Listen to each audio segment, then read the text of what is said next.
Xin chào các bạn. Mời các bạn tiếp tục đến với trận tiebreak đầu tiên tại bán kết Chessable Master giữa Lê Quang Liêm và kỳ thủ số 5 thế giới Levon Aronian. Aronian được cầm quân trắng đi trước, anh mở màn với nước tốt E4. Quang Liêm đáp trả bằng nước tốt E5. Tiếp theo, trắng đi mã F3, đen đi mã C6, trắng đi tượng C4, đen đi mã F6, trắng đi tốt D3, mở đường cho tượng phát triển. Đen đi tượng C5, trắng đi tượng G5 ghim mã. Đen đẩy tốt H6, đuổi tượng trắng lùi về H4. Đen đi tốt D6, mở đường cho tượng phát triển. Trắng đi tốt C3, đen đi tốt A6. Trắng đi mã D3, đen lùi tượng về A7. Trắng nhập thành, đen đi hậu E7. Trắng đi tốt A4, đen đi tốt G5, đuổi tượng trắng chạy về G3. Đen lùi mã về D7. Trắng đi vua H1, tránh hướng tấn công của tượng đen. Đen lùi mã về F8. Trắng lùi mã về G1, tạo thành lô cốt phòng thủ cho vua. Đen đi mã G6, trắng đẩy tốt B4, đen nhập thành. Các bạn có thấy điều gì đặc biệt không ạ? Từ đầu đến giờ thì các nước đi của hai bên giống y hệt như là trận thi đấu thứ tư của ngày thi đấu bán kết thứ hai. Và từ đây thì bắt đầu mới có sự khác biệt. Trắng đẩy tiếp tốt F3, mở đường lùi cho tượng. Đen đẩy tốt H5. Trắng lùi tượng về F2 gạ đổi, nhằm tiêu diệt quân tượng đang kiểm soát đường chéo chiến lược. Tượng đen ăn tượng trắng. Xe trắng ăn lại tượng đen. Đen đẩy tiếp tốt H4. Từng bước tiến xuống. Trắng lùi mã về F1. Đen đi hậu F6. Trắng đi mã E3, nhằm nhảy vào G4, chiếm vị trí đẹp và tấn công hậu đen. Đen lùi mã về E7. Trắng đi hậu D2. Đen đi vua G7, tránh hướng tấn công của tượng trắng. Trắng nhảy mã G4 tấn công hậu đen. Tượng đen ăn mã trắng. Tốt trắng ăn lại tượng đen và mở đường cho xe tấn công hậu. Đen nhảy mã lên F4 bịt lại. Trắng nhảy mã lên D3, trắng nhảy mã lên F3. Đen đẩy tốt C6 làm bàn đạp để đẩy tiếp tốt B5 tấn công tượng. Trắng vội lùi tượng về B3. Đen bình xe D8. Trắng đi hậu E3. Đen đi mã G6. Trắng đi tốt C4. Đen đi hậu E7. Trắng đẩy tốt D4 tấn công tốt đen. Nếu tốt đen ăn tốt trắng thì mã trắng sẽ ăn lại và dọa nhảy tiếp vào F5 chiếu bắt hậu. Cho nên là tốt đen không ăn tốt trắng mà đen đi tốt A5 gạ đổi. Trắng không đổi tốt mà đẩy tiếp tốt xuống B5. Đen đẩy tốt F6 bảo vệ tốt E5. Trước sự vững vàng của đen thì trắng không ăn tốt mà đẩy tiếp xuống D5. Với hàng tốt rậm rạp của hai bên như này thì bây giờ quân cơ động nhất chính là mã. Đen lùi mã về H8. Trắng đẩy tốt G3 tấn công mã đen. Tốt đen ăn tốt trắng. Tốt trắng ăn lại tốt đen, tiếp tục tấn công mã. Đen lùi mã về G6. Trắng lùi mã về E1, mở đường cho xe kiểm soát cột NMF. Đen nhảy mã F7, nước sau sẽ nhảy lên H6 để ăn tốt G4. Trắng đi mã C2. Đen theo kế hoạch nhảy mã lên H6. Trắng lùi hậu về E2 bảo vệ tốt. Tốt đen ăn tốt trắng. Tốt trắng ăn lại tốt đen. Đen đẩy tốt F5. Tốt trắng ăn tốt đen. Mã đen ăn lại tốt trắng, tấn công tốt G3. Vua trắng G2 bảo vệ tốt. Đến đây thì đen nên thí mã ăn vào tốt trắng. Vua trắng ăn mã đen thì đen sẽ đẩy tốt E4, mở đường cho hậu lên E5 chiếu bắt xe. Xe trắng chạy sang H1 kiểm soát cột H thì hậu đen vẫn E5 chiếu. Vua trắng chạy về G2. Xe đen ăn xe trắng. Hậu trắng ăn lại xe đen. Đen sẽ bình tiếp quân xe còn lại sang F8 tấn công hậu trắng. Hậu trắng chạy về E1 là tốt nhất. Khi đó thì xe đen sẽ F3 tấn công tượng trắng. Trắng chạy tượng về A2 thì hậu đen sẽ F4 và dọa sang G4 chiếu. Tuy nhiên là với những ván cờ chớp như thế này thì không thể nào mà tính toán kỹ càng như vậy được. Cho nên đen đẩy tiếp tốt E4. Trắng bình xe F1 trồng xe để tấn công mã. Đến đây thì đen vẫn nên thí mã để ăn vào tốt trắng. Vua trắng ăn lại mã đen. Hậu đen sẽ E5 chiếu. Trắng lùi vua về G2. Đen sẽ đi xe F3 tấn công tượng. Nếu xe trắng mà ăn xe đen thì tốt đen ăn lại chiếu bắt hậu. Hậu trắng ăn tốt đen thì mã đen H4 chiếu bắt hậu. Nếu xe F3 tấn công tượng mà trắng chạy tượng thì hậu đen sẽ G3. Sau đó xe đen H8 chiếu hết.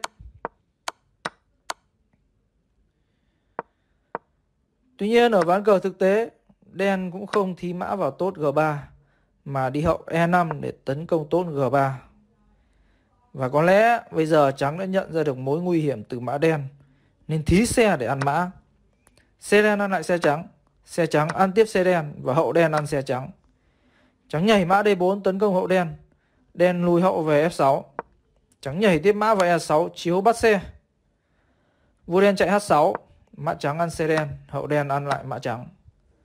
Hậu trắng ăn tốt đen, tiêu diệt quân tốt thông nguy hiểm. Đen đi hậu F6, dọa đi B2 chiếu bắt tượng. Trắng lùi trước tượng về C2 cản và tấn công mã đen. Đen đẩy tốt B6. Lúc này thời gian chỉ còn tính bằng giây. Trắng liền lấy hậu ăn mã đen và hậu đen ăn lại hậu trắng. Tượng trắng ăn hậu đen và vua đen ăn lại tượng trắng. Ván cờ được đưa về cờ tàn tốt, nhưng mà trắng có lợi hơn một tốt và cửa thắng dành cho trắng sẽ là cao hơn. Sau đây sẽ là các pha xử lý cờ tàn của cả hai kỳ thủ.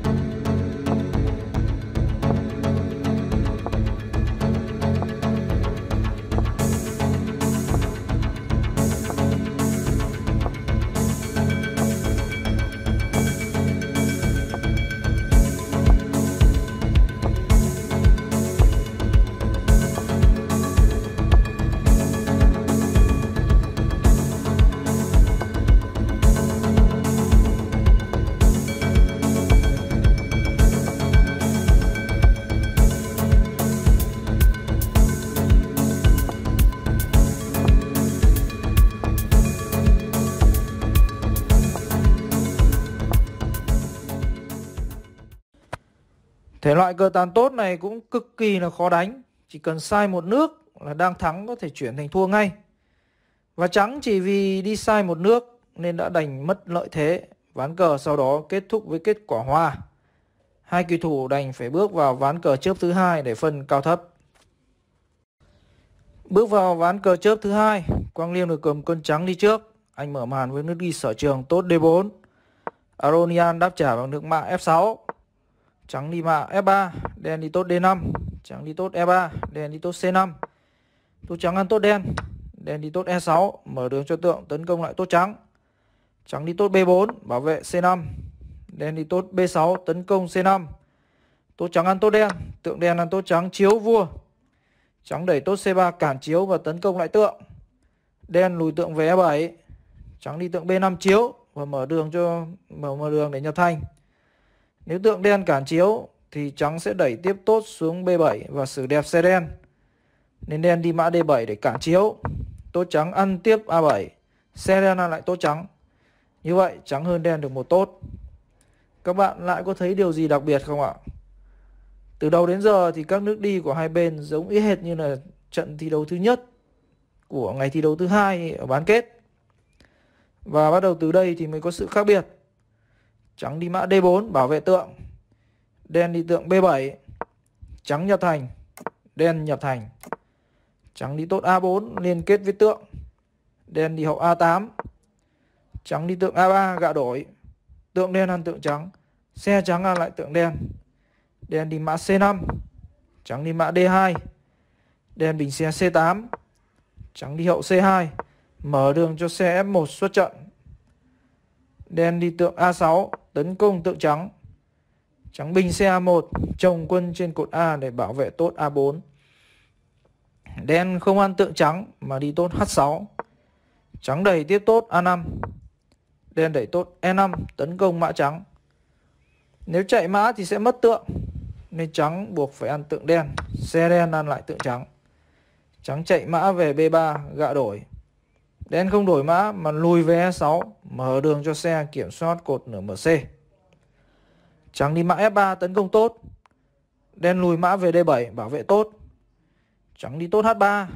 Đen đẩy tốt F6 bảo vệ tốt. Trắng đi hậu B2. Đen đi hậu B7 ghim mã trắng. Trắng đi mã E1. Đen đi mã C5 gạ đổi. Trắng đi hậu A2 tháo ghim cho mã. Đen nhảy mã vào E4 chiếm vị trí khá đẹp ở trung tâm. Trắng đi tốt C4 gạ đổi với tốt đen. Như vậy thì mã đen sẽ mất điểm tựa.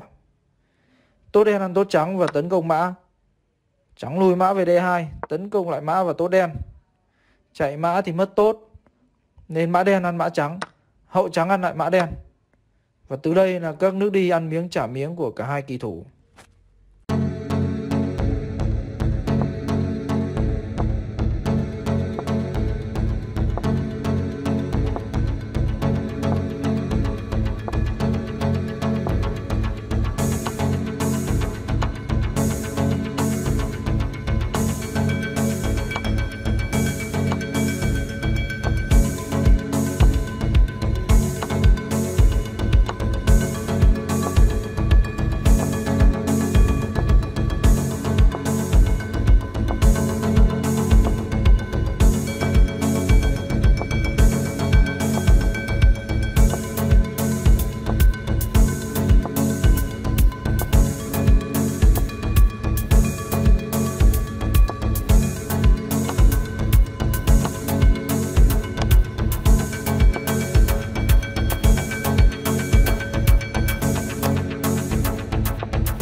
Như vậy là ván cờ chớp thứ hai lại hòa.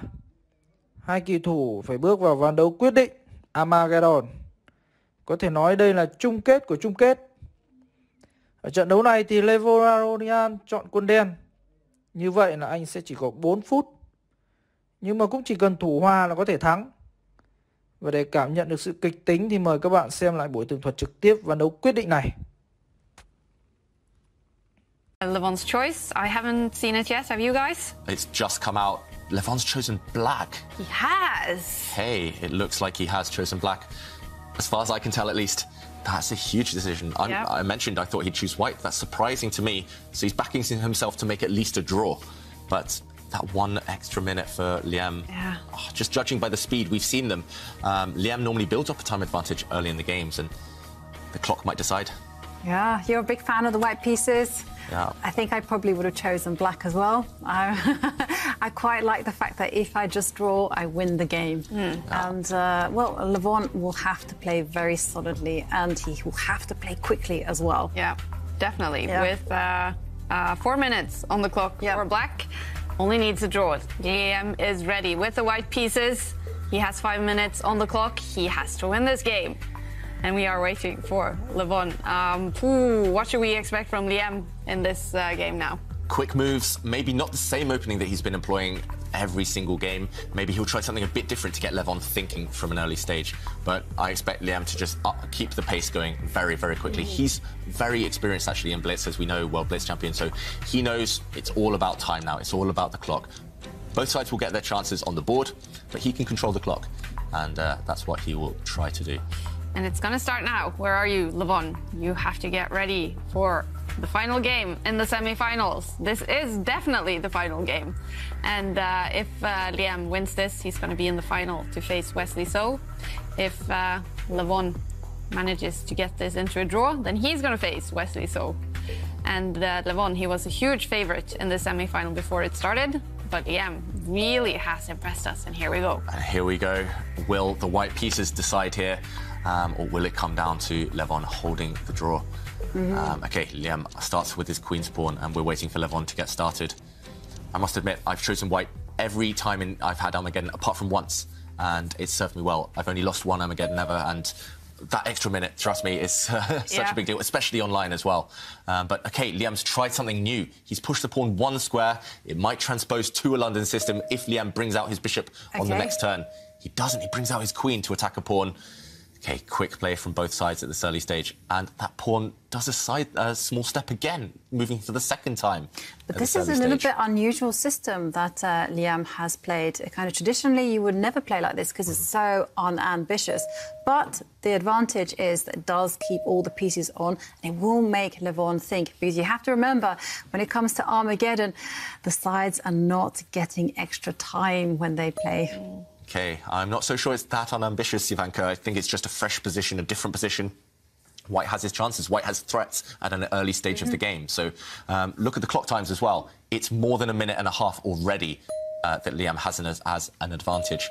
So there we go. He just pushes a pawn to keep the white bishop nice and safe. The white bishop has somewhere to drop back to later on. Black's the first to castle, but there aren't any open lines towards the white king, so the white king is safe for now. And this is a nice move that Liam has played, like pushing that pawn in front of the rook, and it's been played like that in order to give the dark-squared bishop a safe home to escape. Oh, hang on a second. There was a much more aggressive reason in the air, and that was to push forward with his pawn, grab space.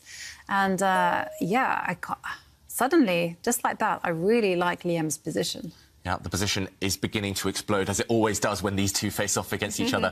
White went for an attack. White pushed some pawns, and the way you always fight against attack on the flank, on the wing, is that you fight in the centre. So Black plonked his knight in the centre of the board. That Black knight, super strong, but now Liam is putting some pressure on it.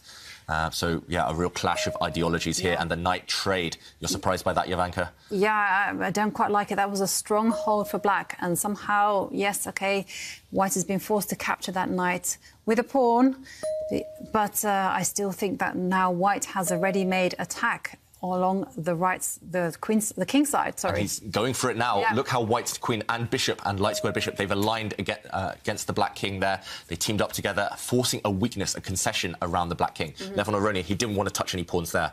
Any pawn you push will be a target, but he had to. And I expect to see Liam continue trying to attack that black king over the next few moves. Yeah. And look at the time as well, still over a minute advantage. Like, one move that I would be thinking, OK, right, we do have a move that's an aggressive one as well, to jump forward with the knight. And now there's an idea of perhaps playing knight takes bishop, and if Black isn't careful, just explode everything open on the right. OK, so, well... So Aronian, he's Black. He needs to defend his king. He had to bring the Black Knight to the defence of that king. But Liam, using that time that he's given, he has pushed a pawn. He's trying to explode the centre now. To me, that seems a bit inconsistent, attacking the Black King and then going to the centre of the board. But look at this. He's now got rid of Black's light square bishop. He's going for the bishop pair. So now after the Black Queen takes that back, well, no... A check, an intermediate check from Levon Aronian, a surprising check. White king hides away. And it is inconsistent, but at the same time, it will make Levon Aronian think. Remember, he just has 2 minutes on his clock. Levon's leaning back and stretching. How much time is he down on the clock, though? It's nearly 2 minutes. I know. The clock is going to decide this game. You don't have time for this, Levon. Far too slow. Oh. He needs to just make a move now. Just move your queen out of the attack of that bishop, or... do something about that queen. Do something about that attack. Just do it quickly. OK, Liam's already getting to the point where he might even just be thinking about the clock. You can just make moves, get the queens off, keep the game going forever, and you can win on time. Exactly. So the black queen moved back. And King moves to the right, and now notice that the white rooks are connected. They are indestructible. And, wow, Levon, not so much time on the clock. Just under 1.5 minutes, and he pushes a pawn forward, but OK. That bishop will just retreat. The bishop is going to retreat and then plonk itself along the long diagonal, and look at some pawns. Yeah, so that white bishop can go back in either direction, to be honest, and Liam has a great position. He's just weighing up the options here. He's trying to think how to create some threats against the black pawns, as you mentioned, Ivanka, but that white bishop, once it retreats, the white rook in the corner will centralise itself. White has the perfect position on the board and on the clock. OK, but Liam is thinking about his position. He has 3 minutes on his clock, and he retreats his bishop, maintains the diagonal. That's fine. Bishops are just better than knights in this type of situation, but Levon, he needs to try and make his knight a better piece. And he's doing that, and the bishop now retreats. I mean, is it time now for Levon just to initiate...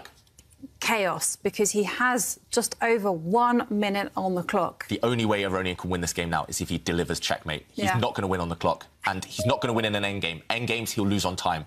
So he has to go on the attack, but he's going after White's rook.